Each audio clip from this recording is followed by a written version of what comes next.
Ibu mertuaku kembali membandingkanku dengan mantan kekasih suamiku.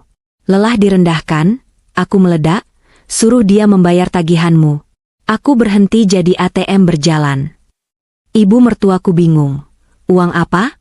Kami tak pernah menerima sepeser pun darimu. Detik itu, aku tahu suamiku telah berbohong besar.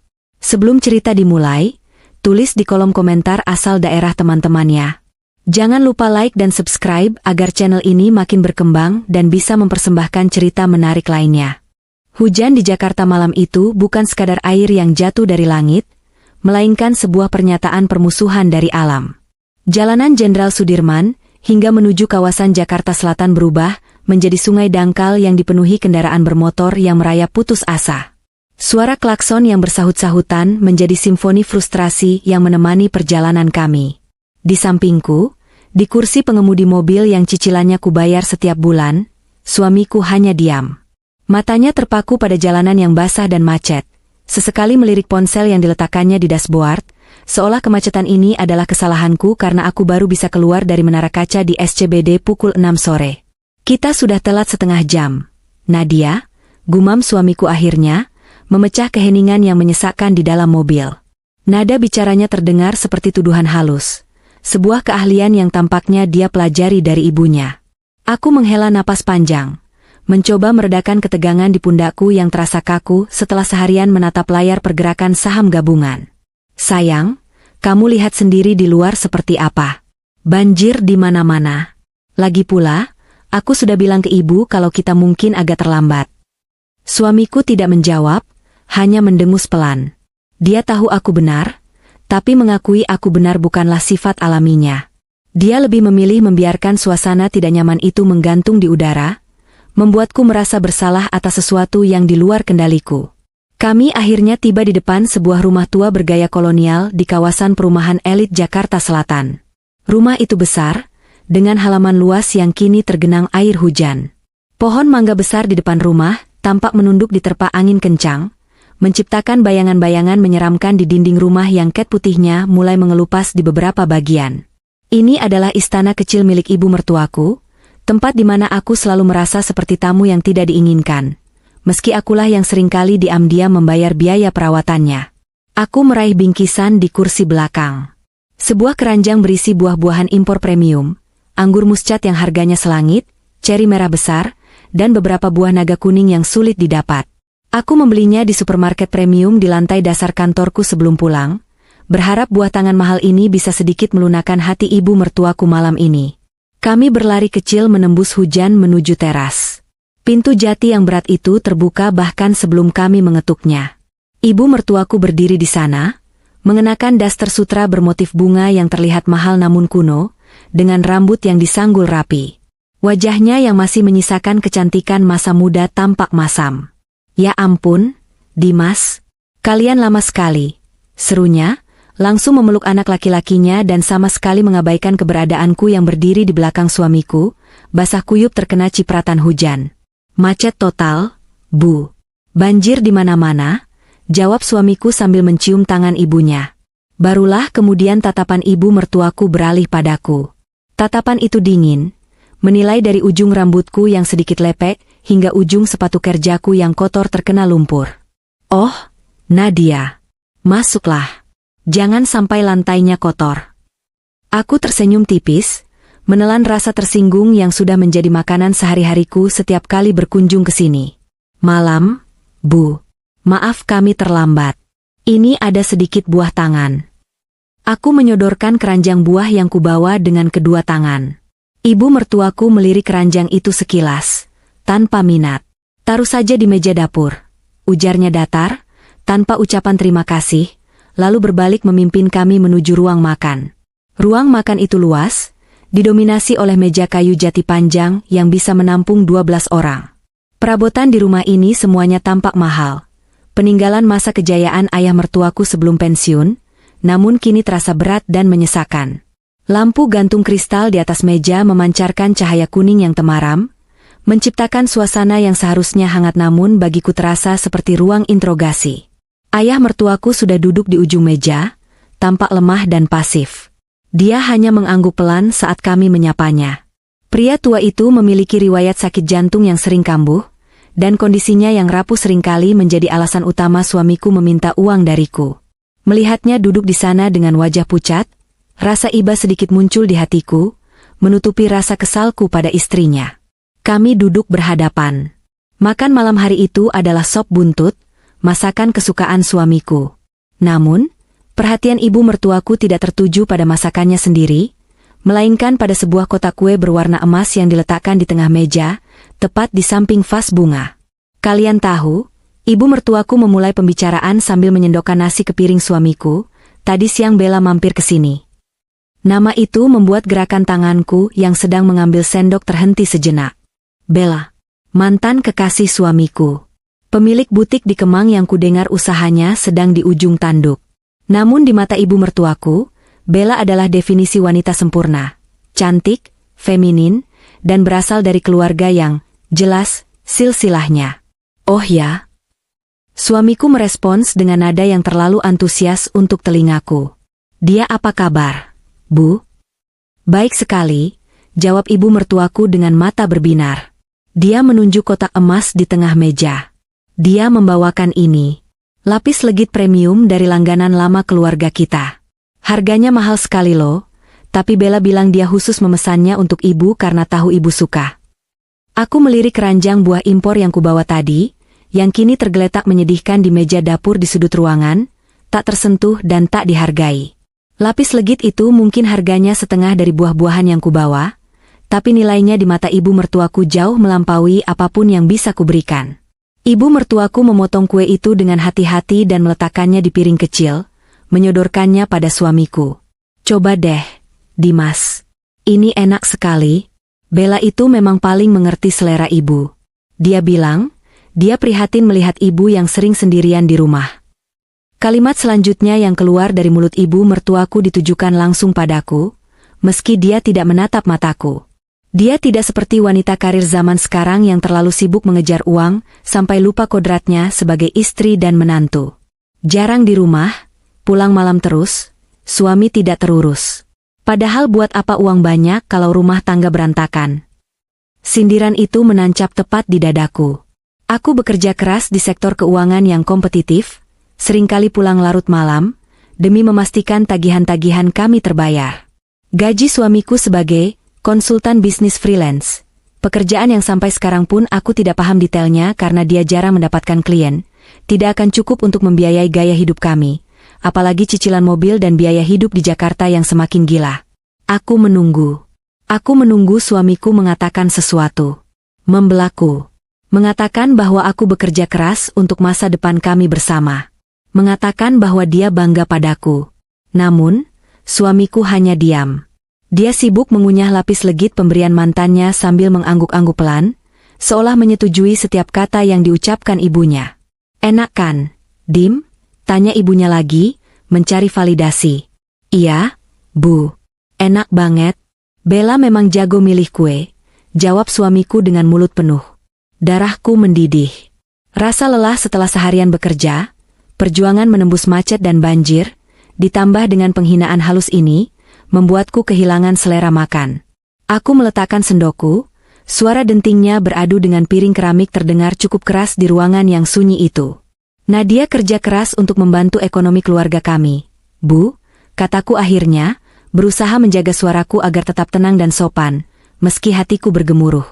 Di zaman sekarang, biaya hidup di Jakarta tidak murah. Kami harus realistis. Ibu mertuaku menatapku dengan pandangan meremehkan yang khas. Realistis itu boleh, Nadia, tapi jangan sampai melupakan kewajiban utama. Lihat Bella, meskipun dia punya usaha butik, dia tetap terlihat anggun, sering punya waktu luang, dan perhatian sama orang tua. Ibu dengar butiknya sedang sedikit sepi, tapi dia tetap memprioritaskan keluarga. Itu baru namanya wanita idaman. Dia membandingkanku, seorang manajer investasi yang mengelola dana miliaran rupiah, dengan seseorang yang bisnisnya sedang diambang kebangkrutan, hanya karena wanita itu punya lebih banyak waktu luang untuk menjilatnya. Ironi ini begitu kental hingga terasa pahit di lidahku. Aku menatap suamiku lagi, memberinya kesempatan terakhir untuk bersuara. Dia menghindari tatapanku, pura-pura sibuk mengambil sop buntut lagi. Pria yang kunikahi, yang berjanji akan menjadi mitraku dalam segala hal, telah berubah menjadi pengecut di hadapan ibunya sendiri. Hujan di luar semakin deras, seirama dengan badai yang mulai berkecamuk di dalam dadaku. Malam itu, di bawah sorotan lampu kristal yang dingin dan tatapan menghakimi ibu mertuaku, aku merasa sangat sendirian. Aku adalah istri yang bekerja keras, menantu yang berusaha berbakti, namun di meja makan ini, aku tak lebih dari sekadar orang asing yang dompetnya dibutuhkan tapi kehadirannya tidak diinginkan. Dan suamiku, pria yang seharusnya melindungiku, menikmati kue pemberian masa lalunya sambil membiarkan masa depannya dihina. Gedung perkantoran tempatku bekerja di kawasan SCBD adalah sebuah menara kaca yang menjulang tinggi, simbol dari ambisi dan roda ekonomi Jakarta yang tak pernah berhenti berputar. Di lantai 32, di dalam ruanganku yang dingin dan steril, aku merasa memiliki kendali. Di sini, semuanya terukur. Risiko bisa dihitung, keuntungan bisa diproyeksikan, dan kerugian bisa diminimalisasi dengan strategi yang tepat. Angka-angka di layar monitor tidak pernah berbohong. Mereka jujur, brutal, dan logis. Sayangnya, kehidupan pribadiku tidak berjalan dengan logika yang sama. Pukul 10 pagi, saat aku sedang memimpin rapat evaluasi portofolio triwulanan dengan timku, ponselku yang tergeletak di atas meja marmer bergetar. Layarnya menyala, menampilkan nama suamiku. Bukan sebuah panggilan telepon, melainkan serangkaian pesan WhatsApp yang masuk bertubi-tubi.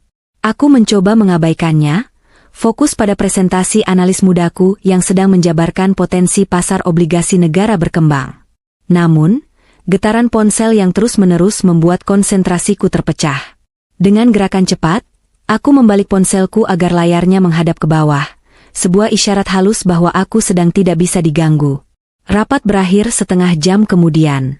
Begitu pintu ruangan tertutup dan aku sendirian, aku segera meraih ponselku. Ada 5 pesan belum terbaca dari suamiku, Dimas. Dan seperti biasa, pesan-pesan itu tidak pernah berisi kabar baik. Pesan pertama diawali dengan emotikon wajah menangis yang dramatis. Sayang, gawat. Aku baru ditelepon ibu.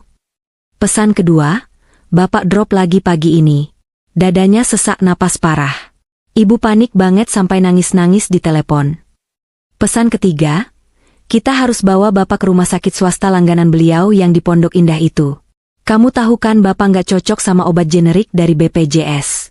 Dokter bilang harus ada tindakan cepat dan obat paten. Pesan keempat, tapi tabunganku lagi kosong banget. Sayang. Klienku yang bulan lalu belum cair pembayarannya. Aku bingung harus gimana. Dan pesan kelima, puncaknya, bisa tolong transfer dulu nggak? Yang? Sekitar 15 juta dulu buat deposit rumah sakit sama nebus obat awal. Nanti begitu info cek klienku cair, langsung aku ganti. Please banget ya, sayang. Ini darurat, nyawa bapak taruhannya. Aku membaca pesan-pesan itu sambil memijat pelipisku yang mulai berdenyut. Pola ini sudah terlalu familiar. Selalu ada keadaan darurat, selalu ada drama, dan solusinya selalu sama, uangku. Bulan lalu, alasannya adalah atap rumah ibu mertuaku yang bocor parah karena hujan angin, menyebabkan plafon ruang tengah jebol. Saat itu, Dimas meminta 10 juta rupiah untuk perbaikan darurat.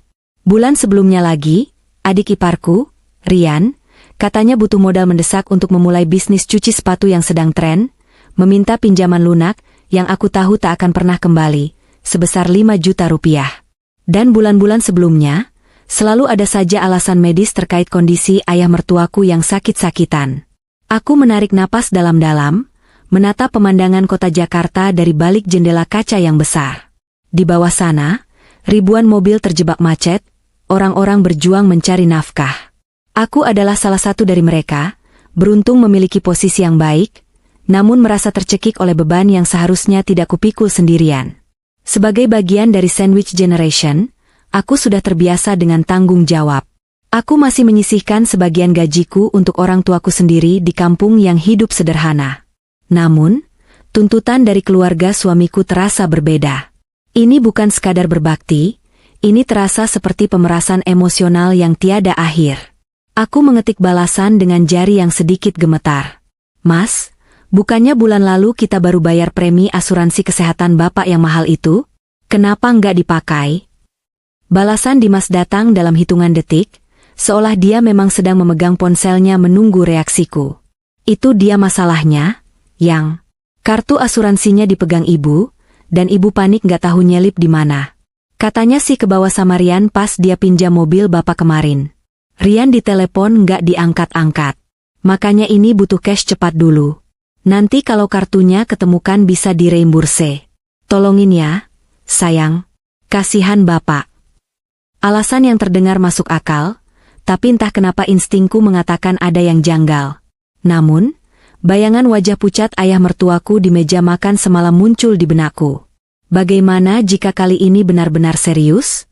Bagaimana jika aku menolak dan terjadi sesuatu yang buruk pada Bapak? Aku tidak akan pernah bisa memaafkan diriku sendiri, dan ibu mertuaku pasti akan menggunakan itu sebagai senjata untuk menyalahkanku seumur hidup. Rasa bersalah adalah mata uang yang paling efektif di keluarga ini, dan Dimas adalah pialang yang ahli memainkannya. Aku menyerah. Lagi. Ya sudah. Aku transfer ke rekening mana? Balasku singkat. Ke rekeningku aja ya, Yang. Langsung yang BCA biar cepat masuknya. Soalnya ibu sama bapak kan gaptek.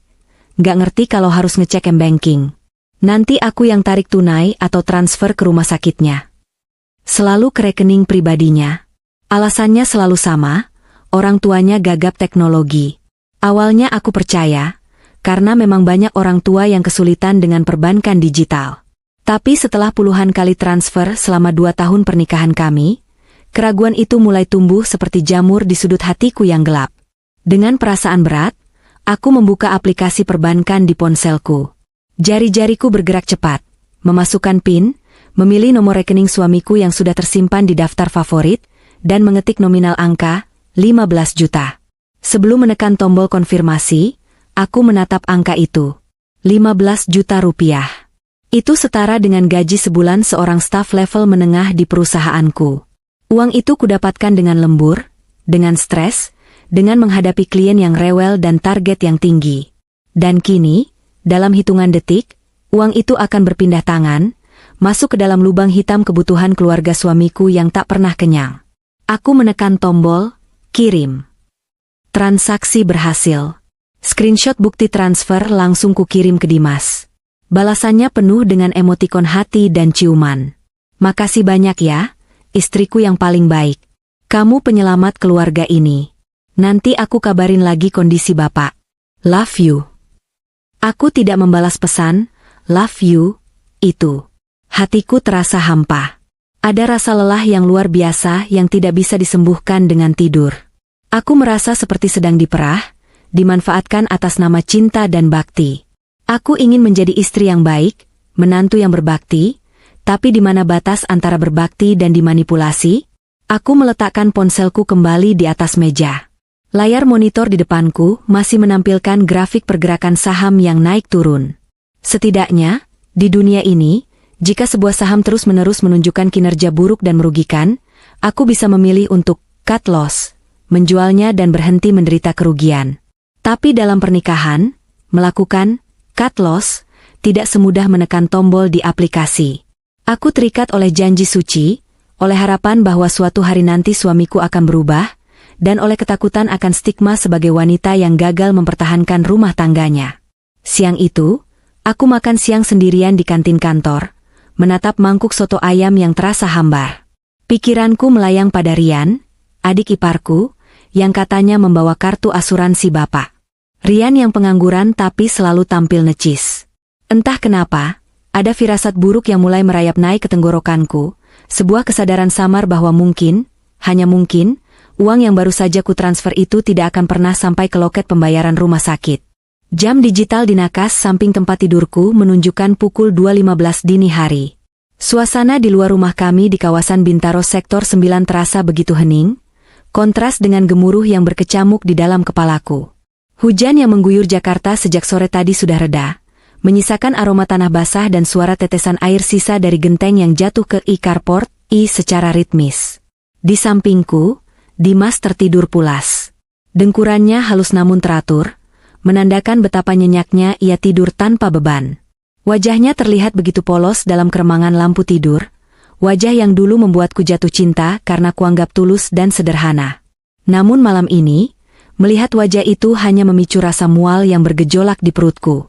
Aku tidak bisa memejamkan mata. Perasaan tidak enak yang muncul sejak aku mentransfer uang 15 juta rupiah tadi siang, terus menghantuiku seperti bayangan hantu. Firasat seorang istri, kata orang, seringkali lebih tajam daripada analisis pasar saham manapun. Dengan perlahan, agar tidak membangunkan Dimas, aku meraih ponselku yang tergeletak di meja nakas. Cahaya layar yang menyala terasa menusuk mata di kegelapan kamar. Jari-jariku secara otomatis membuka aplikasi Instagram, sebuah kebiasaan buruk saat insomnia melanda.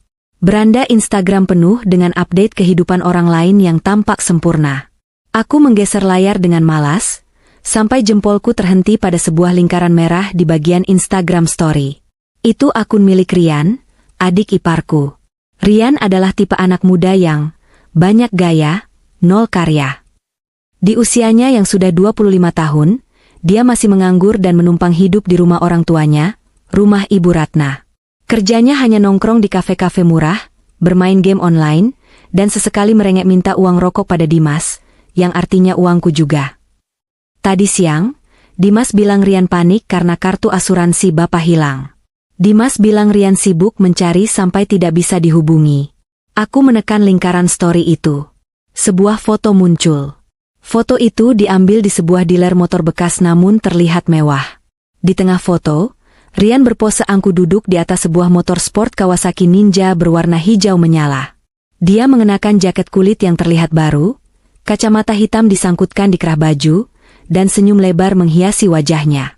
Jantungku berhenti berdetak sesaat membaca caption yang ditulisnya dengan huruf besar-besar dan stiker api yang berkedip-kedip. Alhamdulillah, akhirnya kebeli juga si hijau ini. New beast for the new king. Rezeki anak Solga akan kemana? Thanks for the support, bro. Waktu unggahan, 4 jam yang lalu. Mataku menyipit. 4 jam yang lalu? Itu artinya sekitar pukul 10 malam. Tadi siang Dimas bilang mereka sedang darurat medis. Dimas bilang uang 15 juta itu untuk deposit rumah sakit, karena bapak sesak napas parah. Bagaimana mungkin di saat ayahnya sedang kritis di rumah sakit, anaknya justru sedang pamer membeli motor sport? Dan kata-kata, thanks for the support, bro, itu, firasatku langsung mengarah pada satu orang. Aku melirik Dimas lagi. Dia bergerak sedikit dalam tidurnya, memunggungi aku, menarik selimut lebih tinggi. Rasa curiga kini berubah menjadi dorongan investigasi yang tak terbendung. Aku butuh jawaban. Aku butuh kepastian. Mataku tertuju pada meja kerja kecil di sudut kamar tidur kami. Di sana, laptop milik Dimas tergeletak dalam posisi sedikit terbuka, lampu indikatornya berkedip pelan menandakan mode sleep. Biasanya, Dimas sangat protektif terhadap laptopnya. Dia selalu mematikannya atau membawanya kemana-mana dalam tas ransel. Tapi malam ini, mungkin karena kelelahan atau kecerobohan, dia meninggalkannya begitu saja. Dengan hati-hati aku turun dari tempat tidur. Lantai granit terasa dingin di telapak kakiku. Aku berjalan jinjit menuju meja kerja, menahan napas setiap kali lantai kayu parket mengeluarkan bunyi derit halus. Aku duduk di kursi kerja, membuka layar laptop itu perlahan. Layar menyala, meminta password. Aku mencoba kombinasi standar yang dulu sering dia pakai, tanggal pernikahan kami. Akses ditolak. Aku mencoba tanggal lahirnya. Akses ditolak. Jantungku berdegup kencang. Jika 2 kali lagi salah, laptop ini mungkin akan terkunci dan Dimas akan curiga. Aku mencoba berpikir seperti Dimas. Apa yang paling dia hargai? Siapa yang paling dia prioritaskan? Sebuah pikiran menyakitkan melintas. Dengan jari gemetar, aku mengetik 6 digit angka, tanggal lahir Bella. Loading. Desktop terbuka. Rasa sakit menghantam dadaku seperti pukulan fisik. Dia menggunakan tanggal lahir mantannya sebagai sandi untuk perangkat pribadinya. Itu saja sudah cukup menjadi bukti pengkhianatan emosional. Tapi aku tahu, aku akan menemukan sesuatu yang jauh lebih buruk daripada sekadar kenangan masa lalu. Tampilan desktopnya berantakan, penuh dengan shortcut game dan file film bajakan. Namun, Mataku tertuju pada sebuah folder berwarna kuning di pojok kanan atas yang diberi nama aneh, Skripsi Kehidupan. Nama yang sangat tidak Dimas sekali. Dimas benci hal-hal akademis. Aku mengklik folder itu. Di dalamnya, ada beberapa subfolder. Dokumen keluarga. Portofolio palsu. Apa ini? Proyek pemulihan Bella. Nafasku tercekat. Proyek pemulihan Bella? Judul macam apa itu? Tanganku yang dingin menggerakkan mouse dan membuka folder itu. Di dalamnya terdapat banyak file foto, foto-foto Bella yang sedang menangis, foto butiknya yang sepi, dan screenshot percakapan WhatsApp antara Dimas dan ibunya. Tapi yang paling menarik perhatianku adalah sebuah file Excel bernama Cashflow Bantuan Nadia 2025 XLSX. Aku membuka file Excel itu. Saat data-data di layar mulai muncul, aku merasa duniaku runtuh. Ini bukan sekadar catatan keuangan, ini adalah log kejahatan yang terstruktur rapi. Sebuah pembukuan dari penipuan yang dilakukan suamiku sendiri terhadapku. Kolom A berisi tanggal transfer dariku. Kolom B berisi alasan ke Nadia. Kolom C berisi alokasi sebenarnya. Mataku menelusuri baris paling bawah, transaksi hari ini. Tanggal 20 Desember 2025. Masuk 15 juta rupiah. Alasan ke Nadia, deposit RS Bapak obat jantung. Alokasi sebenarnya 5 juta rupiah, DP motor Ninja Rian, biar gak ngerengek lagi. 7 juta rupiah, transfer ke Bella, bayar vendor kain butik. 3 juta rupiah, pegangan Dimas, top up game rokok. Darahku mendidih hingga ke ubun-ubun. Bapak sakit jantung? Bohong. Semuanya bohong. Uang keringatku, uang yang kucari dengan menahan kantuk dan stres di kantor, digunakan untuk membelikan motor anak manja itu dan menyelamatkan bisnis wanita lain. Aku menggulir ke atas, melihat transaksi bulan lalu. Tanggal 15 November 2025. Masuk 10 juta rupiah. Alasan ke Nadia, atap rumah ibu bocor. Alokasi sebenarnya 8 juta rupiah, liburan Bella ke Bali, healing pasca putus dari pacar baru. 2 juta rupiah, belanja ibu, tas KW super. Air mataku menetes, bukan karena sedih, tapi karena kemarahan yang begitu murni dan pekat. Aku melihat total jumlah di bagian bawah tabel. Angkanya fantastis. Ratusan juta rupiah selama 2 tahun pernikahan kami. Uang yang seharusnya bisa kami pakai untuk DP rumah sendiri, untuk investasi masa depan, atau bahkan untuk program hamil yang selama ini kami tunda karena alasan ekonomi belum stabil. Ternyata ekonomi kami tidak stabil, karena suamiku sibuk menstabilkan ekonomi mantannya dan memanjakan keluarganya yang parasit. Aku tidak boleh gegabah. Jika aku membangunkannya sekarang dan berteriak, dia pasti akan menyangkal. Dia akan bilang ini hanya catatan iseng, atau dia akan membalikan fakta dan bilang aku lancang membuka privasinya. Aku butuh bukti fisik. Dengan tangan gemetar namun pikiran yang tajam, aku mengambil ponselku. Aku memotret layar laptop itu berkali-kali, memastikan setiap angka dan kata terbaca jelas. Aku membuka aplikasi WhatsApp web di laptop Dimas, berharap bisa mendownload file itu dan mengirimkannya ke emailku. Tapi risikonya terlalu besar jika notifikasinya muncul.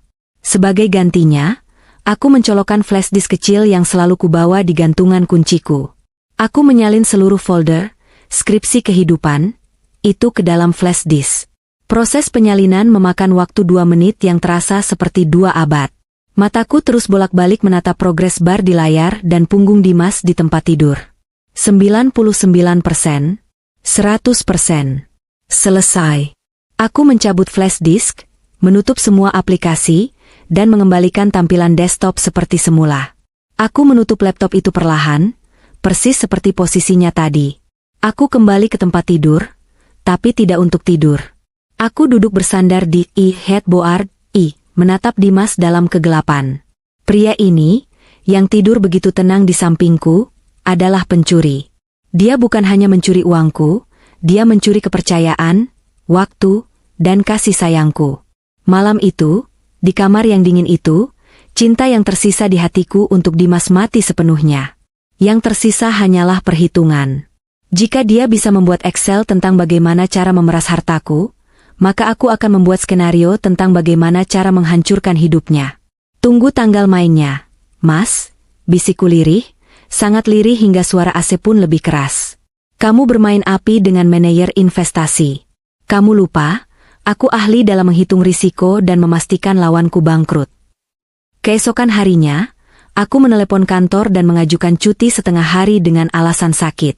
Dalam artian tertentu, aku memang sakit hati yang teramat sangat. Namun, alih-alih beristirahat di rumah, pukul 9 pagi aku sudah duduk di pojok sebuah kafe eksklusif di Plaza Indonesia, Jakarta Pusat. Tempat ini tenang, dengan aroma kopi Arabica yang kuat dan musik jazz instrumental yang mengalun samar. Jauh dari hiruk-pikuk Bintaro, jauh dari jangkauan keluarga suamiku. Di hadapanku duduk Siska, sahabatku sejak masa kuliah hukum dulu. Sekarang dia adalah salah satu pengacara perceraian dan sengketa harta yang cukup disegani di Jakarta Selatan. Penampilannya cik dan tajam, dengan blazer potong tegas dan rambut bob pendek. Siska adalah tipe orang yang tidak membiarkan emosi mengaburkan logika. Tepat orang yang kubutuhkan saat ini.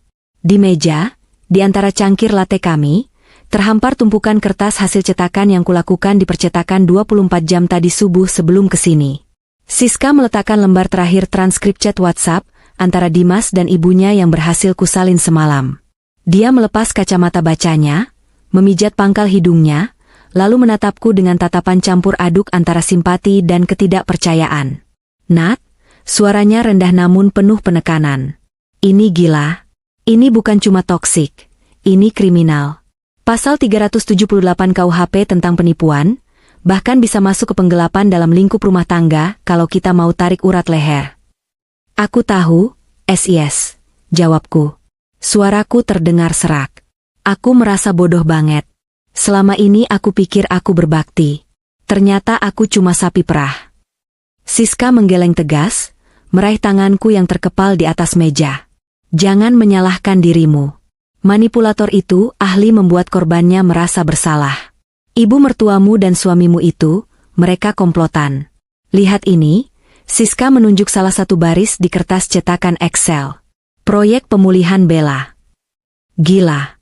Mereka bikin struktur pendanaan buat mantan pacarnya pakai duit istri sah? Ini kalau masuk pengadilan, hakim pun bakal geleng-geleng kepala. Aku mengangguk lemah. Jadi, apa langkah kita? Aku mau cerai, SIS. Detik ini juga aku mau usir dia dari rumah. Tahan, potong Siska cepat. Matanya menyipit, mode pengacaranya aktif sepenuhnya. Emosi adalah musuh kita sekarang. Kalau kamu labrak dia sekarang, dia bakal playing victim. Dia bakal bilang itu cuma catatan iseng. Atau dia bakal sembunyiin aset-aset yang mungkin dia beli pakai uang mutapi atas nama orang lain.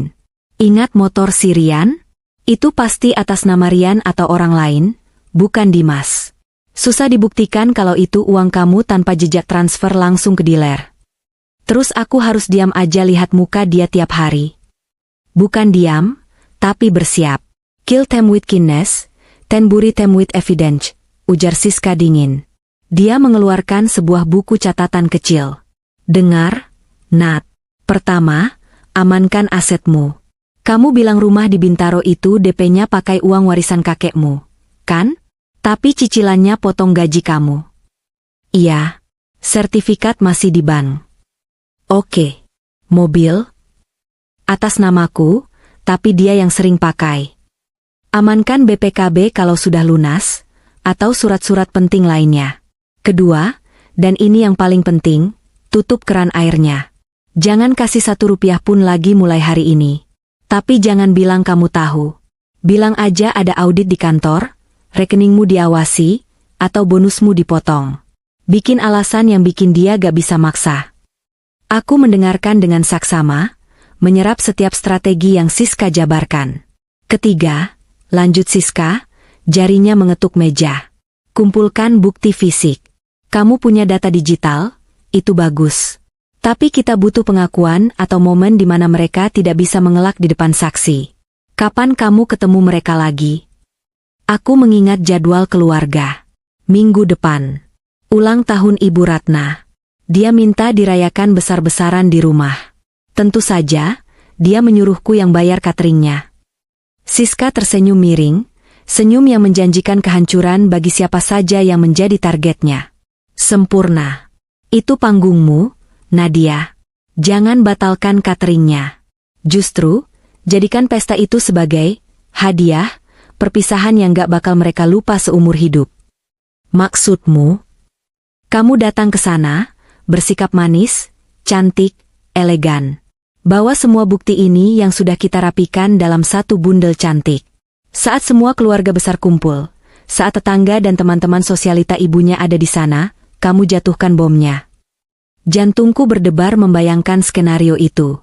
Membayangkan wajah Ibu Ratna yang sombong itu pucat pasi di depan teman-temannya. Membayangkan Dimas yang tak berkutik. Itu kejam banget, SIS, gumamku.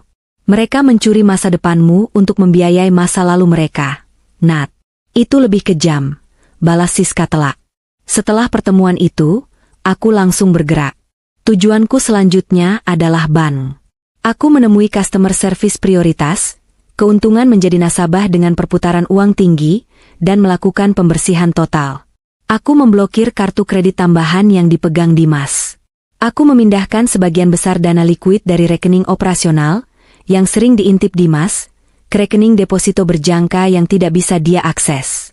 Aku juga mengubah semua PIN ATM, password M-Banking, hingga password email. Ada lagi yang bisa saya bantu, Ibu Nadia? Tanya petugas bank yang ramah itu setelah semua proses selesai. Satu lagi, Mbak, kataku sambil tersenyum tipis.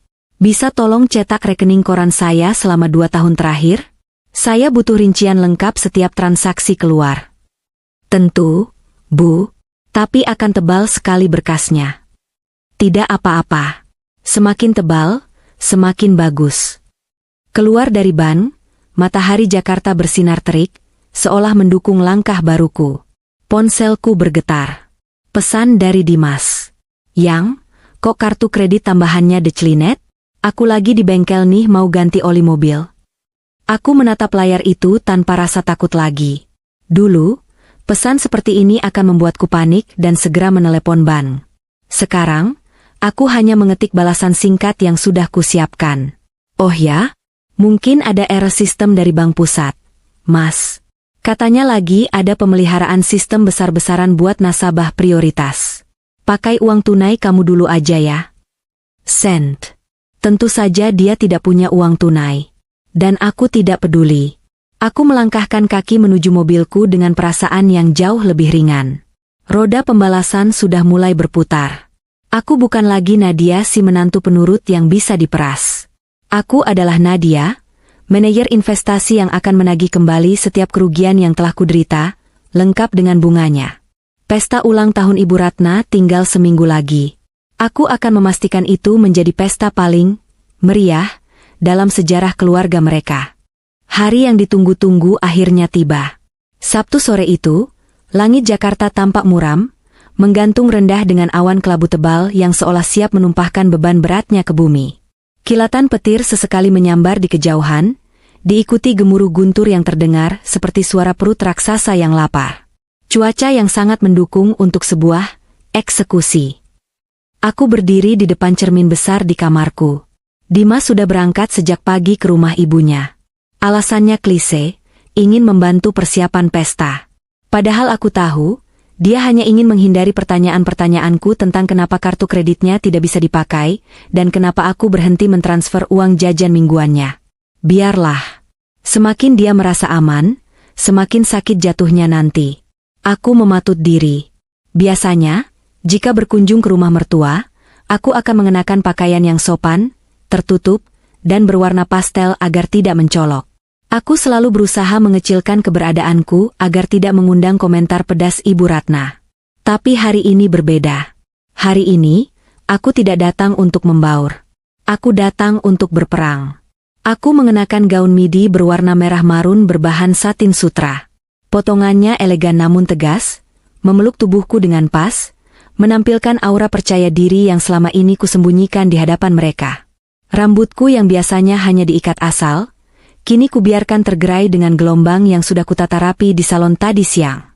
Riasan wajahku sedikit lebih bold dari biasanya, dengan lipstik warna senada dengan gaun. Kamu bukan lagi korban, Nadia, bisikku pada pantulan di cermin. Kamu adalah karma mereka. Di atas tempat tidur, tergeletak sebuah map tebal berwarna hitam. Bukan kado berisi tas bermerek atau perhiasan emas seperti tahun-tahun sebelumnya. Map itu berisi skripsi kehidupan Dimas yang sudah dicetak rapi, lengkap dengan bukti transfer, chat log, dan foto-foto dari media sosial. Aku memasukkan map itu ke dalam tote bag elegan yang kubawa. Rasanya berat, seberat dosa-dosa yang mereka tumpuk di atas punggungku. Aku mengemudikan mobilku sendiri menembus gerimis yang mulai turun. Jalanan Jakarta Selatan cukup padat. Di dalam mobil, aku tidak memutar musik. Aku membiarkan keheningan menemaniku, menyusun setiap kalimat yang akan kulemparkan nanti. Jantungku berdebar kencang, bukan karena takut, tapi karena adrenalin. Rasa takutku sudah habis terkikis oleh pengkhianatan mereka. Tiba di rumah Ibu Ratna, suasana sudah ramai. Deretan mobil berjejer di pinggir jalan depan rumah. Sebagian besar adalah mobil teman-teman sosialita Ibu Ratna dan kerabat jauh. Dari luar, rumah tua itu tampak meriah.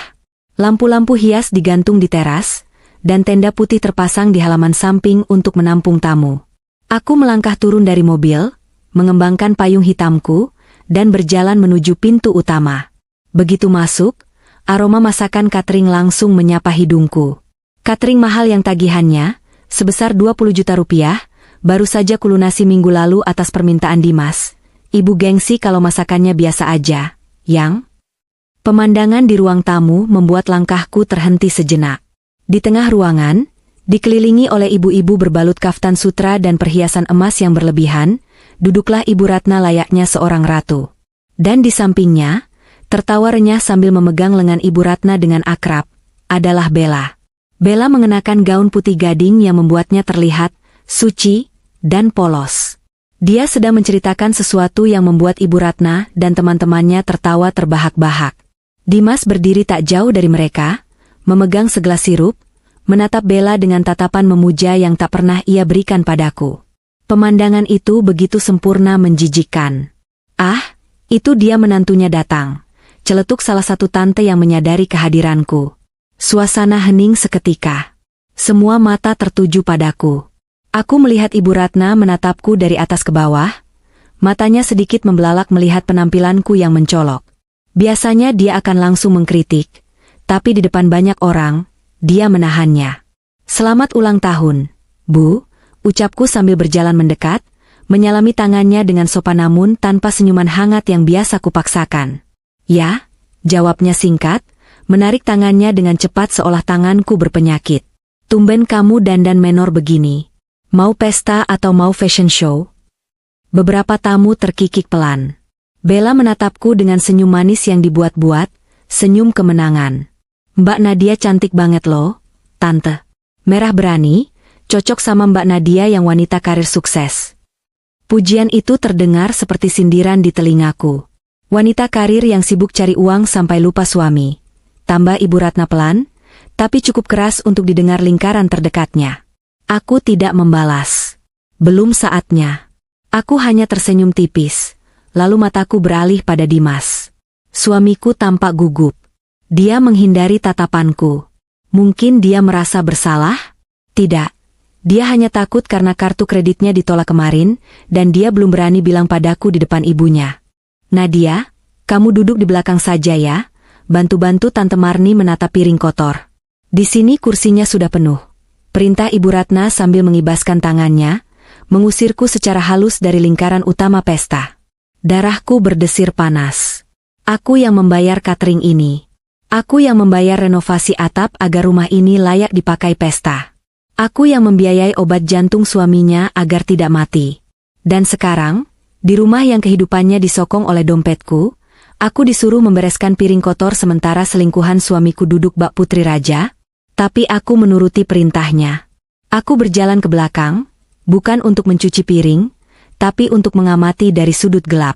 Aku melihat Rian, adik iparku, sedang pamer kunci motor barunya pada sepupu-sepupunya. Gila, motor baru nih, Yan?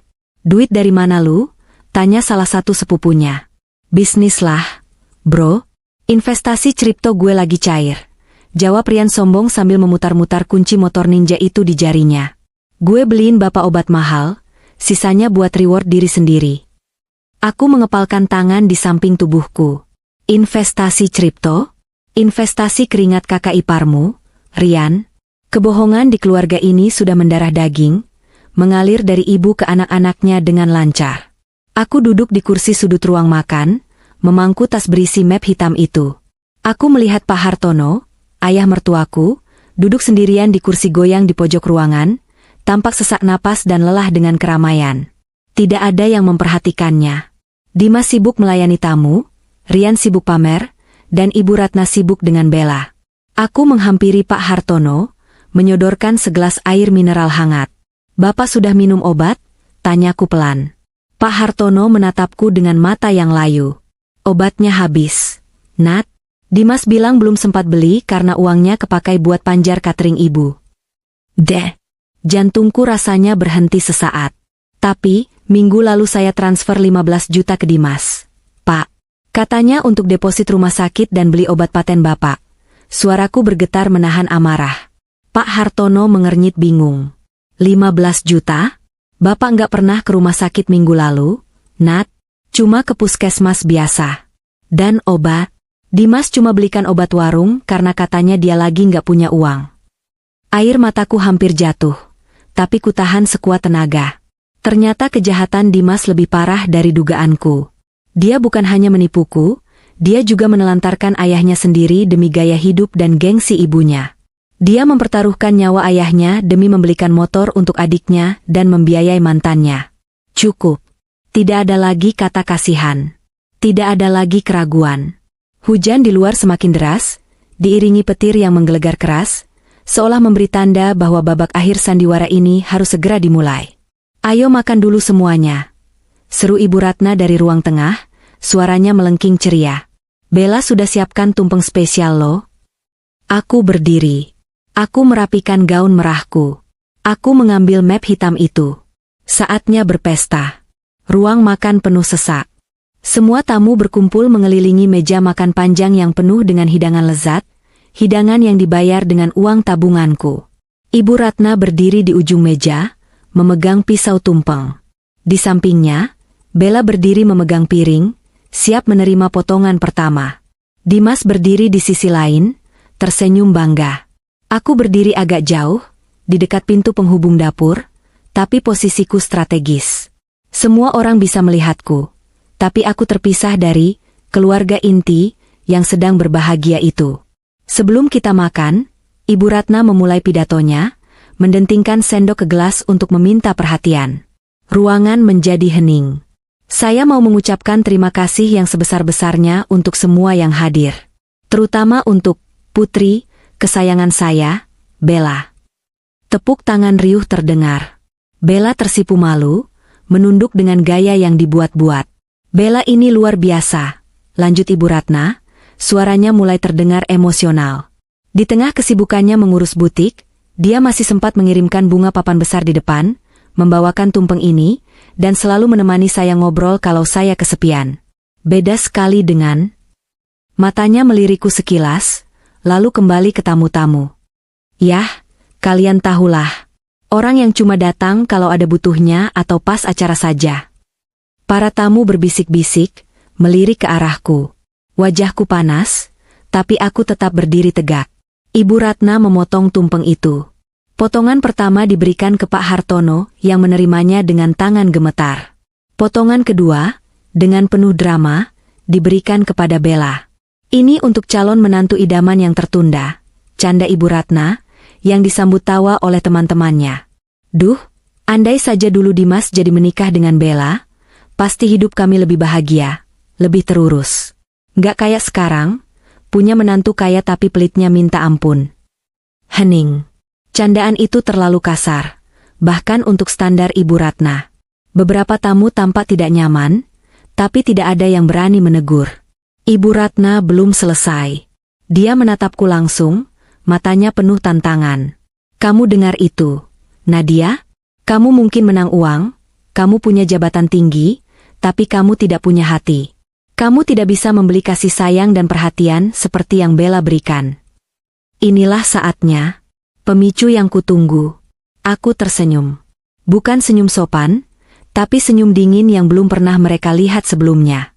Aku melangkah maju, membelah kerumunan tamu. Suara hak sepatu tinggiku yang beradu dengan lantai marmer terdengar tegas di ruangan yang sunyi itu. Ta, ibu benar, kataku lantang. Suaraku stabil, bergema di seluruh ruangan. Saya memang tidak punya hati untuk membiayai parasit. Wajah Ibu Ratna memerah. Apa kamu bilang? Kurang ajar. Kalau Bella begitu sempurna, lanjutku, mengabaikan bentakannya dan menatap lurus ke arah Bella yang kini tampak pucat. Kenapa bukan dia saja yang membayar cicilan rumah ini selama 2 tahun terakhir? Kenapa bukan dia yang membayar tagihan listrik, air, dan internet rumah ini yang sebulannya 3 juta? Kenapa bukan dia yang membiayai operasi katarak ibu tahun lalu? Bella mundur selangkah, bibirnya gemetar. Aku nggak ngerti maksud Mbak Nadia. Dan kamu, Bu, aku beralih menatap Ibu Ratna. Ibu bilang saya pelit? Ibu bilang saya tidak pernah kasih apa-apa? Lalu uang 15 juta yang saya transfer minggu lalu itu kemana? Uang 10 juta bulan lalu untuk atap bocor itu kemana? Total 120 juta tahun ini, kemana perginya? Ruangan itu hening total. Bahkan suara napas pun tak terdengar. Hanya suara hujan di luar yang menjadi latar belakang konfrontasi ini. Ibu Ratna tampak bingung, benar-benar bingung. Dahi keriputnya berkerut dalam. Uang apa? Kamu ngigau ya? Kami tidak pernah menerima sepeser pun uang darimu. Dimas yang bayar semuanya. Dimas bilang itu dari bonus kantornya, dari proyek konsultannya yang sukses. Aku tertawa, tawa hambar yang menyakitkan. Bonus kantor? Dimas bahkan tidak punya klien tetap selama 6 bulan terakhir. Bu. Aku menoleh ke arah Dimas. Wajah suamiku bukan lagi pucat, tapi seputih kertas. Keringat dingin mengucur deras di pelipisnya. Dia maju selangkah, mencoba meraih lenganku. Nat, cukup. Kita bicarakan di rumah. Jangan malu-maluin di sini, desisnya panik. Aku menepis tangannya kasar. Jangan sentuh aku. Aku mengangkat map hitam di tanganku tinggi-tinggi. Kalian mau bukti? Ini buktinya. Aku membuka map itu dan mengeluarkan isinya. Dengan gerakan dramatis, aku melemparkan lembaran-lembaran kertas itu ke meja makan, tepat di atas tumpeng dan piring-piring kotor. Foto-foto, cetakan rekening koran, dan chat log berhamburan di depan mata semua orang. Lihat itu, seruku, menunjuk kertas-kertas yang berserakan. Salah satu tante mengambil selembar kertas. Ini, bukti transfer 5 juta krian? Keterangannya, uang tutup mulut? Mata semua orang beralih ke Rian. Pemuda itu tampak ingin kabur, tapi kakinya terpaku di lantai.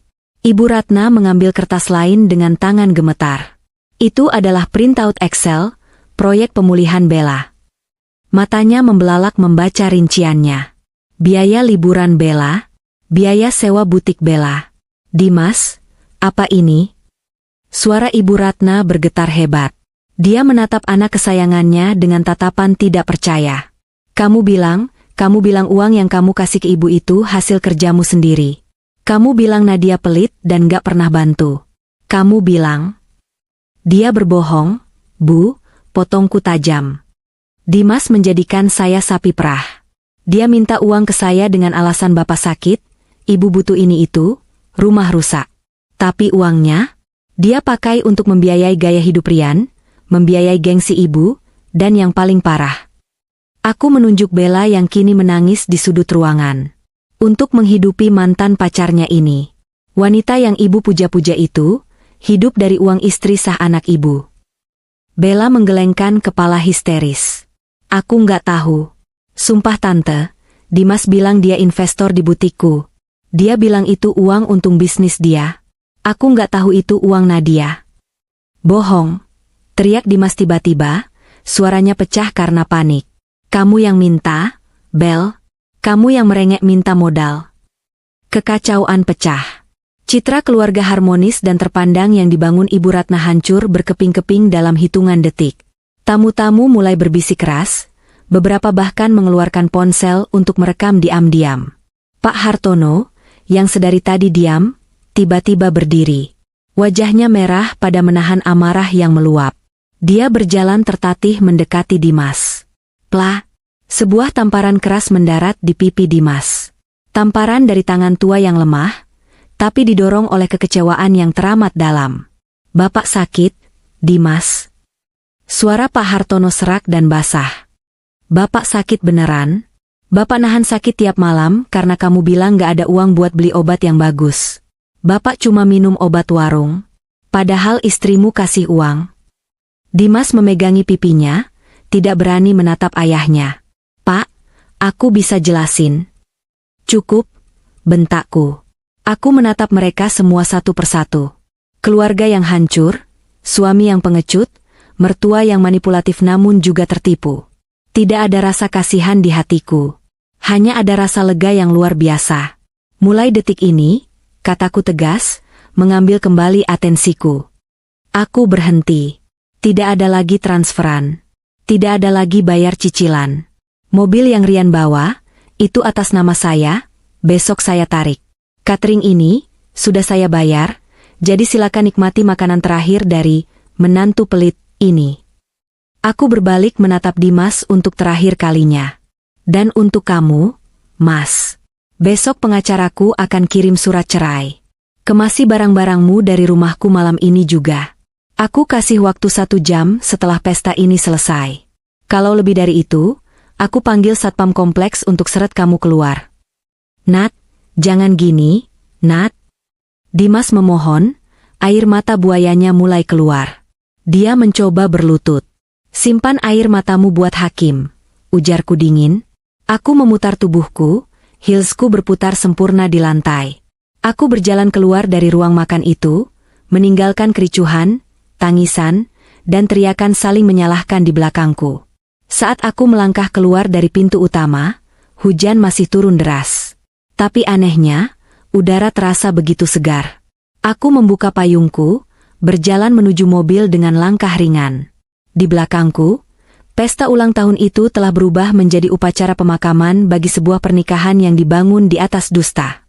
Dan aku, Nadia, baru saja terlahir kembali dari abunya. Hujan belum berhenti menghantam atap rumah mewah itu, namun langkahku terhenti tepat di samping pintu mobilku yang terparkir di halaman. Tanganku sudah menyentuh gagang pintu, siap untuk meninggalkan neraka duniawi itu selamanya, ketika sebuah mobil sedan hitam mengkilap masuk ke pekarangan dan berhenti tepat di belakang mobilku, memblokir jalan keluar. Kaca jendela mobil itu turun perlahan. Wajah Siska, sahabat sekaligus pengacaraku, muncul dengan ekspresi serius. Dia tidak tersenyum. Dia menatapku tajam, lalu melirik ke arah pintu rumah yang masih terbuka lebar di mana suara keributan keluarga Dimas terdengar samar-samar. "Kamu mau pergi begitu saja?" tanya Siska. Suaranya terdengar jelas meski beradu dengan suara hujan. "Aku sudah meledakkan bomnya, SIS." "Sudah selesai," jawabku, suaraku sedikit parau. Adrenalin yang tadi memuncak kini mulai surut, meninggalkan rasa lelah yang luar biasa. Siska menggeleng pelan. Dia mematikan mesin mobilnya dan membuka pintu, memayungi dirinya dengan payung hitam besar. "Bom sudah meledak, benar? Tapi kamu belum memenangkan perangnya, Nadia. Kalau kamu pergi sekarang, mereka punya waktu untuk menyusun strategi, menyembunyikan aset, atau memutarbalikkan fakta." Dimas licik, ibunya manipulatif. "Jangan kasih mereka napas." Siska mengangkat sebuah map merah tebal di tangannya. "Aku bawa surat perjanjian pisah harta dan gugatan cerai yang sudah kita siapkan. Kita selesaikan malam ini juga. Kita ubah meja makan itu jadi meja pengadilan." Kata-kata Siska menyadarkanku. Dia benar. Emosi sesaat memang memuaskan, tapi kepastian hukum adalah yang menyelamatkan masa depanku. Jika aku pergi sekarang, Dimas bisa saja menjual mobil yang dipakainya, menguras sisa rekening bersama, atau memanipulasi ayahnya lagi. Aku menarik napas panjang, membiarkan udara dingin malam mengisi paru-paruku, lalu mengangguk mantap. "Ayo kita selesaikan." Kami berdua berjalan kembali menuju rumah itu. Langkah kami beriringan, seperti dua algojo yang siap menjatuhkan vonis. Saat kami melangkah masuk kembali ke ruang makan, suasana di sana kacau balau. Para tamu undangan sudah bubar, menyisakan jejak piring kotor dan gelas setengah kosong. Mereka kabur, enggan terlibat dalam drama keluarga yang memalukan. Yang tersisa hanya keluarga inti. Dimas yang duduk tertunduk di kursi dengan wajah frustrasi, Ibu Ratna yang sedang menangis histeris di sofa sambil dikipasi oleh Rian yang tampak panik, Bella yang berdiri mematung di pojok ruangan dengan wajah pucat, dan Pak Hartono yang masih duduk di kursi makan utama, menatap kosong ke arah tumpeng yang sudah berantakan. Kehadiran kami membuat keheningan kembali menyelimuti ruangan. Dimas mendongak, matanya membelalak melihatku kembali bersama Siska. Nadia, kamu kembali? Kita bisa bicara baik-baik, kan? Tolong jangan libatkan pengacara. Dimas berdiri, suaranya memelas. Dia berusaha mendekatiku, tapi Siska merentangkan tangannya, memberi batas tegas. Duduk, Dimas. Perintah Siska dengan nada otoriter yang biasa ia gunakan di ruang sidang. Kita memang akan bicara, tapi tidak ada kata, baik-baik, untuk penipuan yang kamu lakukan. Siska meletakkan map merah itu di atas meja makan, tepat di samping tumpukan bukti, skripsi kehidupan, yang tadi kulempar. Dia menarik kursi di seberang Pak Hartono, dan mempersilakan aku duduk. Ini adalah draft perjanjian perceraian dan pembagian harta Gonogini, serta surat pengakuan utang, kata Siska lugas, membuka map itu. Klien saya, Nadia, bersedia tidak melaporkan tindakanmu ke polisi dengan pasal penipuan dan penggelapan dalam rumah tangga, asalkan kamu menandatangani ini sekarang juga. Ibu Ratna yang mendengar kata polisi, langsung berhenti menangis. Dia bangkit dari sofa dan berjalan tertatih mendekat. Apa-apaan ini? Polisi? Nadia?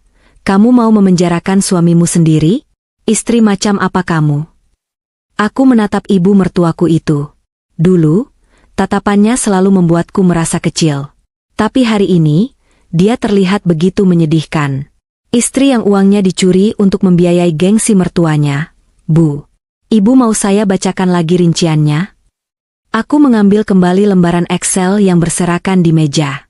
Mataku menelusuri baris demi baris, mencari poin yang paling menyakitkan untuk menjadi paku terakhir di peti mati pernikahan ini. Mari kita lihat transaksi tanggal 5 Agustus tahun lalu. Bacaku dengan suara lantang dan jelas. Dimas meminta uang 50 juta rupiah kepada saya. Alasannya? Untuk operasi pasang ring jantung Bapak yang mendesak karena ada penyumbatan fatal. Saya ingat hari itu, saya sedang rapat penting, tapi saya langsung transfer karena takut terjadi apa-apa pada Bapak.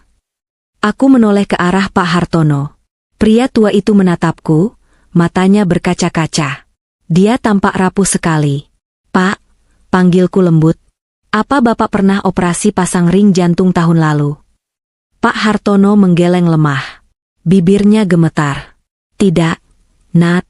Bapak memang sesak napas waktu itu, tapi Dimas bilang dokter cuma menyarankan istirahat dan minum obat herbal karena operasi terlalu mahal dan berisiko. Bapak percaya? Bapak tidak dioperasi. Potongku, kembali menatap kertas di tanganku. Karena uang 50 juta itu, berdasarkan mutasi rekening Dimas, ditransfer ke agen perjalanan wisata untuk membiayai paket liburan, healing luxury, ke Bali selama seminggu. Atas nama siapa? Bella dan 2 orang temannya. Semua mata tertuju pada Bella. Wanita itu tersentak, menutup mulutnya dengan tangan. Itu. Dimas bilang itu hadiah ulang tahun buat aku. Dia bilang dia dapat bonus proyek besar. Diam kamu, bentak Pak Hartono tiba-tiba. Suaranya menggelegar, membuat seisi ruangan terlonjak. Pria tua yang selama ini dikenal pasif dan penurut itu bangkit berdiri. Wajahnya merah padam, urat-urat lehernya menonjol. Dia mencengkeram pinggiran meja makan dengan tangan gemetar. Kalian semua? Pak Hartono menunjuk istri dan anaknya bergantian dengan jari telunjuk yang bergetar hebat. Kalian iblis. Aku ini ayahmu, Dimas. Aku yang membesarkanmu. Kamu tega menjadikan penyakitku, nyawaku, sebagai alasan untuk memeras istrimu demi perempuan ini. Pak Hartono melempar piring yang ada di depannya ke lantai. Prang! Pecahan keramik berserakan, menambah dramatis suasana. Pak, sabar Pak, ingat jantung Bapak. Ibu Ratna mencoba menenangkan suaminya, tapi Pak Hartono menepis tangannya kasar. Jangan sentuh aku. Kamu juga sama saja, Ratna. Kamu tahu Dimas berbohong, kan? Kamu tahu aku tidak pernah diobati dengan layak. Tapi kamu diam saja karena kamu menikmati uang itu. Kamu sibuk beli tas, beli baju, pamer ke teman-temanmu, sementara suamimu menahan sakit tiap malam. Tangis Pak Hartono pecah. Dia terduduk kembali di kursinya, memegangi dadanya yang sesak. Bukan karena serangan jantung fisik, tapi karena hatinya hancur lebur dikhianati oleh darah dagingnya sendiri. Aku menatap pemandangan itu dengan hati yang beku. Kasihan? Sedikit. Tapi rasa muakku jauh lebih besar. Dimas, panggil Siska, memanfaatkan momen kehancuran emosional itu.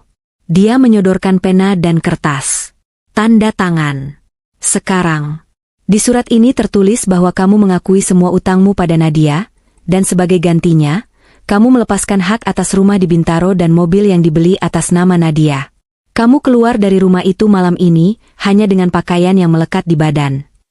Dimas menatap ayahnya, lalu menatap ibunya, dan akhirnya menatap Bella. Bella memalingkan wajah, mundur perlahan menuju pintu keluar. Aku harus pulang.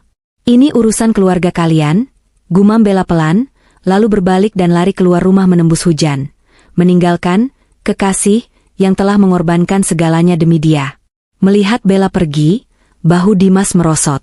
Dia sadar dia sudah kalah telak. Dia sendirian. Ayahnya membencinya, ibunya tak bisa membelanya, dan wanita pujaannya meninggalkannya begitu saja saat kapal mulai karam. Dengan tangan gemetar, Dimas mengambil pena itu. Tunggu, kata Rian tiba-tiba, mencoba menginterupsi. Kalau Mas Dimas tanda tangan, motor ninja gue gimana? Cicilannya siapa yang bayar? Aku menatap adik iparku itu dengan tatapan membunuh. Motor itu atas nama siapa? Rian? Atas nama gue lah, jawabnya gugup. Bagus. Berarti itu utangmu. Silakan cari kerja untuk membayarnya, atau biarkan debt collector yang mengurusmu. Itu bukan urusanku lagi. Dimas tidak mendengarkan adiknya. Dia menandatangani surat itu dengan cepat, seolah ingin segera mengakhiri siksaan mental ini. Setelah tanda tangan dibubuhkan, Siska menarik kertas itu dengan sigap, memeriksa kelengkapannya, lalu memasukkannya kembali ke dalam map. Satu lagi, kataku, berdiri dari kursi. Saya akan ajukan bukti-bukti ini ke HRD kantormu besok Senin. Dimas. Dimas mendongak, wajahnya pucat pasi. Nadia, jangan. Itu karirku. Kalau kamu lapor ke kantor, aku bisa dipecat dan di blacklist. Karir? Aku tertawa sinis. Kamu menggunakan laptop kantor untuk mengelola data penipuanmu. Kamu memalsukan slip gaji untuk mengajukan kartu kredit tambahan atas namaku. Itu pelanggaran etika berat. Perusahaan berhak tahu kalau mereka mempekerjakan seorang penipu. Nadia, tolong, aku mohon. Dimas turun dari kursinya, berlutut di kakiku, memeluk kakiku. Aku salah, Nat. Aku hilaf. Jangan hancurkan masa depanku. Aku masih suamimu. Aku menatap puncak kepala laki-laki yang pernah kucintai itu. Tidak ada lagi rasa cinta, hormat, atau bahkan benci. Yang ada hanya rasa kasihan melihat betapa menyedihkannya dia. Masa depanmu sudah hancur saat kamu memutuskan untuk menjadikan istrimu sebagai sapi perah. Dimas, ujarku dingin. Lepaskan kakiku. Kamu mengotori sepatuku. Aku menyentakkan kakiku hingga pegangannya terlepas. Tanpa menoleh lagi, aku memberi isyarat pada Siska. Kami berjalan keluar dari ruang makan itu, meninggalkan keluarga yang sedang runtuh itu. Di belakangku, aku mendengar suara tangisan Ibu Ratna yang meraung-raung, dan suara Pak Hartono yang mengusir Dimas keluar dari rumah. Pergi kamu. Jangan injak rumah ini lagi sebelum kamu bisa mengembalikan uang istrimu. Kamu bukan anakku, teriak Pak Hartono. Aku melangkah keluar pintu utama, disambut udara malam yang dingin. Hujan mulai reda, menyisakan gerimis halus. Aku masuk ke dalam mobilku, Siska masuk ke mobilnya. Saat aku menyalakan mesin mobil dan melaju meninggalkan pekarangan rumah itu, aku melihat dari kaca spion. Lampu-lampu pesta yang tadi gemerlap kini tampak suram. Rumah itu, yang dulu terlihat begitu angkuh dan mengintimidasi, kini hanyalah sebuah bangunan tua yang menyimpan tragedi. Aku menyetir menembus jalanan Jakarta yang basah. Air mataku akhirnya menetes. Bukan air mata kesedihan, tapi air mata pelepasan. Beban berat yang selama 2 tahun ini menindih pundakku telah terangkat. Aku bebas. Aku sendirian sekarang, tapi untuk pertama kalinya dalam waktu yang lama, aku tidak merasa kesepian. Aku memiliki diriku kembali. 6 bulan kemudian, Jakarta sedang cerah-cerahnya. Langit biru bersih tanpa awan menggantung di atas gedung-gedung pencakar langit SCBD, pemandangan langka di kota yang biasanya diselimuti polusi ini. Sinar matahari pagi menembus dinding kaca sebuah kedai kopi premium di lantai dasar gedung kantorku, menyinari meja tempatku duduk. Di hadapanku, secangkir cappuccino hangat mengepulkan aroma yang menenangkan. Aku menyesapnya perlahan, menikmati ketenangan yang kini menjadi bagian dari rutinitas pagiku. Tidak ada lagi pesan WhatsApp yang masuk bertubi-tubi meminta uang. Tidak ada lagi drama tentang atap bocor atau sakit jantung palsu. Hidupku tenang, teratur, dan yang paling penting, milikku sepenuhnya. Proses perceraianku dengan Dimas berjalan sangat cepat, jauh lebih cepat dari prediksi Siska. Dengan bukti-bukti telak yang kuserahkan dan surat perjanjian yang ditandatangani malam itu, hakim mengabulkan gugatanku dalam sidang kedua. Dimas tidak banyak melawan. Dia tidak punya uang untuk menyewa pengacara bagus, dan mentalnya sudah hancur duluan. Statusku kini resmi, janda. Sebuah kata yang bagi sebagian orang mungkin terdengar menakutkan atau memalukan, tapi bagiku, itu adalah gelar kehormatan. Itu adalah bukti bahwa aku berhasil selamat dari kapal karam. Karierku melesat naik. Tanpa beban pikiran dan finansial yang menggerogoti, aku bisa fokus sepenuhnya pada pekerjaanku. Bulan lalu, aku dipromosikan menjadi Senior Investment Manager. Bonus tahunanku cair dengan angka yang fantastis, dan kali ini, setiap rupiahnya masuk rekening pribadiku, untuk masa depanku, bukan untuk membiayai gaya hidup orang lain. Bagaimana kabar mereka? Berita buruk menyebar cepat, bahkan tanpa aku mencarinya. Dimas benar-benar hancur. Setelah aku mengirimkan bukti penyalahgunaan fasilitas kantor dan etika buruk ke HRD perusahaannya, dia langsung dipecat dengan tidak hormat. Di dunia industri keuangan dan konsultan yang sempit ini, nama buruk menyebar seperti api. Tidak ada perusahaan bona fide yang mau mempekerjakannya. Terakhir kudengar dari teman lama, dia sekarang bekerja serabutan sebagai sopir taksi online, menggunakan mobil sewaan karena mobil pribadinya sudah ditarik leasing. Rian, motor ninja kesayangannya hanya bertahan 2 bulan sebelum ditarik dealer karena gagal bayar. Dia sekarang terpaksa bekerja menjaga toko kelontong milik kerabat jauh di pinggiran Bekasi, jauh dari gaya hidup hedon yang dulu dia banggakan di Instagram. Ibu Ratna terkena stroke ringan seminggu setelah pesta ulang tahun yang kacau itu. Sebagian wajahnya lumpuh, dan dia sulit bicara. Ironisnya, karena Dimas tidak punya uang dan Pak Hartono menolak mengeluarkan uang pensiunnya untuk pengobatan VIP, Ibu Ratna kini harus berobat menggunakan BPJS di rumah sakit umum daerah, mengantre berjam-jam bersama rakyat jelata yang dulu sering dia hina. Karma, ternyata, memiliki selera humor yang gelap namun adil. Dan Pak Hartono, pria tua itu adalah satu-satunya yang masih kusaruh hormat. Dia benar-benar mengusir Dimas dari rumah. Dia hidup sederhana dari uang pensiunnya, dan kudengar dia mulai rajin beribadah. Bulan lalu, dia menitipkan pesan lewat Siska, meminta maaf padaku. Aku sudah memaafkannya, tapi aku tidak akan pernah kembali ke kehidupan mereka. Pintu kedai kopi terbuka, dan lonceng kecil di atasnya berdenting. Seseorang masuk, celingukan mencari meja. Mataku menangkap sosok itu, dan aku sedikit terkejut. Itu Bella. Tapi bukan Bella yang glamor seperti di pesta 6 bulan lalu. Bella yang ini mengenakan kemeja putih sederhana dan celana bahan, tanpa perhiasan mencolok. Wajahnya tampak lelah, riasannya tipis. Dia melihatku, ragu sejenak, lalu memberanikan diri mendekat. "Hai, Nadia," sapanya canggung. Aku menatapnya datar, lalu mengangguk mempersilakan duduk. "Hai, Bel. Ada apa? Kalau mau pinjam uang, kamu salah alamat." Bella tersenyum kecut. Dia duduk di tepi kursi, meletakkan sebuah amplop coklat di atas meja. "Aku bukan mau pinjam uang.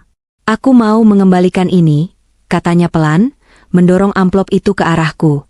Aku menaikkan alis. "Apa ini?" 50 juta.